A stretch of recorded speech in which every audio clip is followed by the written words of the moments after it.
Imagine descending to the bottom of a lake and finding yourself face to face with the walls of a church that has been submerged for decades. The bells still in place, the stone walls covered in algae, and the absolute silence of the lake bottom replacing the chants that once resonated between those walls. This is not a scene from a horror film or science fiction. It is something that has occurred in Mexico, in more than one place, and continues to happen every time nature decides to lower the water level enough to reveal what progress tried to bury forever. Mexico hides beneath its dams and reservoirs a historical heritage of incalculable value. Entire communities, colonial temples, and relics from centuries past that the water covered in the name of development, and that today divers and archaeologists are rediscovering with astonishment. Leave your like, subscribe, and share. Let us begin. To understand why there are submerged churches in Mexico, one must understand what happened during the 20th century with the massive construction of hydroelectric dams throughout the country. For decades, the Mexican government promoted an ambitious infrastructure program that sought to generate electricity to supply a growing population and an expanding industry. These dams needed enormous reservoirs, and those reservoirs needed to flood land, a lot of land. And that land was not empty. It was inhabited by communities that had been living in those valleys for centuries, communities that had their homes, their markets, their cemeteries, and their churches. When the eviction order arrived, families had to collect what they could carry and leave, leaving behind everything they could not take with them. The houses, temples, monuments, and plazas remained underwater, preserved in a state of indefinite suspension between the past and the present, waiting for the moment when some severe drought or unusual drop in the reservoir level would bring them back to the surface. The parish of San Pedro Apostol in Churumuco in the state of Michoacan is perhaps the best known and most emotionally resonant example of this phenomenon in Mexico.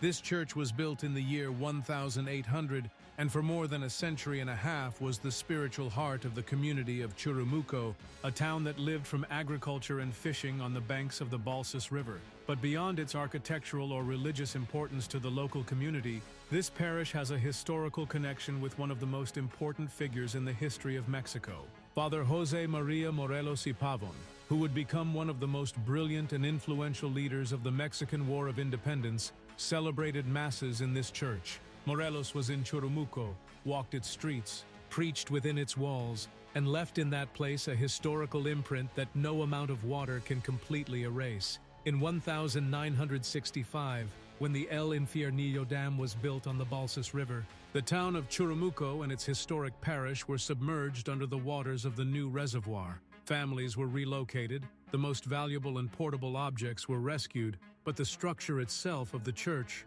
its stone walls, its arches, its tower, and its bells, remained at the bottom of the artificial lake that formed as the water rose. For years, the church existed only in the memory of the displaced and in old photographs. But nature has its own agenda, and the periodic droughts that affect Michoacan have caused significant drops in the dam level, moments when the parish reappears partially or totally above the water surface, emerging as a ghost from the past that refuses to be forgotten. When divers and photographers have been able to document the church during periods when it is still partially submerged but accessible for diving, the images they have obtained are of a disturbing beauty. The stone walls remain standing after more than half a century underwater, which speaks to the quality of colonial construction. The arches remain intact. The general structure of the building is recognizable to anyone who has seen photographs of the town before its flooding. Water has transformed the interior into its own ecosystem, with aquatic life that has colonized every surface. But the underlying architecture remains as a testament to the skill of the builders of the early 19th century and as an involuntary monument to a community that was sacrificed in the name of progress. The connection of this place with Morelos grants it a historical dimension that goes beyond the local. Morelos was an extraordinary figure, a priest of humble origin who became a military strategist, a legislator, and a symbol of the struggle for independence and social equality in Mexico. He was captured by the Spanish in 1815 and executed that same year. But his legacy endured and his figure is today venerated throughout the country. The fact that he preached in the parish of Churumuco makes that submerged temple a site of national historical importance, a place that would deserve protection and rigorous study if circumstances allowed. Leave your like, subscribe, and share. But Churumuco is not the only case. Mexico has a collection of submerged churches and temples that form a unique underwater heritage in the world. and each of them has its own story of displaced communities, of government decisions that prioritized electricity over memory, and of structures that have resisted the passage of time and the weight of water with an almost superhuman stubbornness. In the state of Guanajuato, in the center of the country, there is another equally fascinating case. The Temple of La Purisima, belonging to the old town of Jalpa, reappears during droughts in the La Purisima Dam. This temple, like that of Churumuco, was flooded when the reservoir that carries the same name as the religious building was built, an irony that has not gone unnoticed by the inhabitants of the region.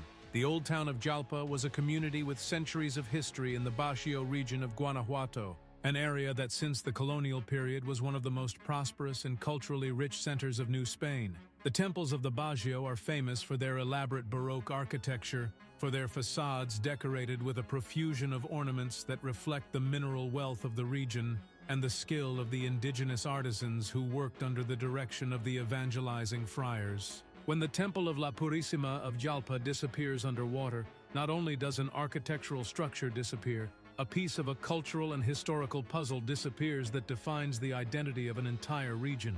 And when it reappears even briefly during a drought that lowers the reservoir level, the inhabitants of nearby towns come to see it as if it were a miracle, as if the temple itself were reminding them that it existed, that the community that built it existed, and that that memory deserves to be preserved. The third case is perhaps the most spectacular from a visual and geographical standpoint. In the state of Chiapas, in southern Mexico, the Netzahualcoyotl Dam created an enormous reservoir that submerged the old town of Quechula along with its colonial church, known as the Temple of Quechula. This temple is particularly impressive because its dimensions are extraordinary for a construction of its era. It was built by Dominican friars during the colonial period, probably in the 16th century, making it one of the oldest buildings among those lying beneath the waters of Mexican dams. Its size and the solidity of its construction have guaranteed that it remains standing decades after being submerged, and when the level of the Netzahualcoyotl Dam lake drops enough, the temple emerges spectacularly,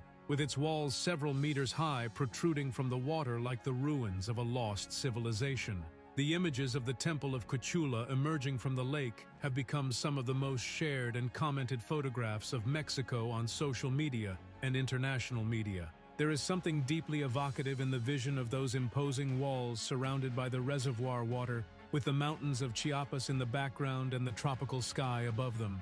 It is an image that condenses in a single frame centuries of history, the ambition of the colonial friars who built that monumental building in the middle of the jungle, the life of the indigenous communities that converted to Christianity in its naves, the progress of the 20th century that buried it underwater, and the persistence of historical memory that refuses to disappear. When the water level drops enough, divers have been able to explore the interior of the Quechula temple and document its state of conservation. What they have found is surprising. Despite decades underwater, the basic structure of the building remains in good condition. The walls, built with the colonial technique of stone and lime masonry, have resisted the pressure and erosion of the water better than many expected. The interior is covered by layers of sediment and colonized by various forms of aquatic life, but the architectural floor plan of the temple is clearly recognizable, and in some areas, decorative details can still be appreciated that speak of the care and skill with which it was built more than 4 centuries ago. What these three cases have in common, beyond the obvious similarity of being churches submerged by hydroelectric dams, is that they all represent a fundamental tension that Mexico and many other countries have faced during the 20th century, the tension between economic development and the preservation of cultural and historical heritage. The El Infiernillo, La Purisima, and Netzahualcoyotl dams generated electricity that was real and necessary for millions of people. That benefit cannot be ignored, but the cost of that benefit was paid disproportionately by the communities that were displaced, that lost their homes, their lands, their temples, and their cemeteries, and who in many cases were relocated in deficient conditions with very little compensation for what they lost. Today, decades after those floodings, when divers and archaeologists descend to explore those submerged churches, they are not just engaging in tourism or adventure, they are performing an act of rescue of historical memory. They are documenting, photographing, and analyzing structures that represent centuries of colonial, indigenous, and republican history of Mexico, structures that would otherwise remain completely invisible and inaccessible. And when those documents, those photographs, and those videos reach the public, they generate something important. They generate awareness that beneath the calm waters of an artificial lake, there can be a complete world waiting to be rediscovered. A world that belongs to everyone because it forms part of the collective heritage of a nation. The submerged churches of Mexico are ultimately a reminder that history does not disappear just because we cover it with water. The walls of the Parish of San Pedro Apostol in Churumuco, where Morelos preached, continue to stand after more than half a century of immersion. The Temple of La Purisima of Jalpa continues to emerge during droughts as if reclaiming its place on the surface. The monumental Temple of Quechula in Chiapas continues to impress all who see it rise from the lake with its enormous intact colonial walls. These structures have survived time, earthquakes, decades underwater, and the indifference of those who condemn them to flooding.